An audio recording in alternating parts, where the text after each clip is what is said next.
বন্ধুরা, আজকে আমার শাশুড়ির বার্ষিকী। এই যে মাছ ভাজা বানিয়েছি, আর এই যে পটল ভাজা, আর দিব মাছের ঝোল।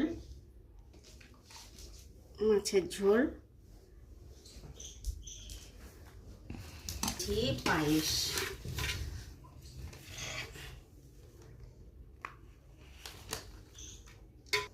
কাজু কিশমিশ ঢেলে পায়েস বানিয়েছি।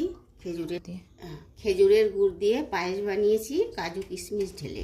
আমার শাশুড়ি মা আমার হাতের রান্না খুবই পছন্দ করতো। আমার যাকে বলতো কি, ভাতটা রান্না হয়ে গেলে বলতো কি যে তুমি এখন ওঠো, তরকারিটা ওই বৌমা রান্না করবে। এত ভালোবাসতো আমার হাতের রান্না। দেখো, এইটা আমার শাশুড়ি মা। এই যে আমার শাশুড়ি মার জন্য এগুলো সব বানিয়েছি। মা, তুমি গ্রহণ করো আমার খানা।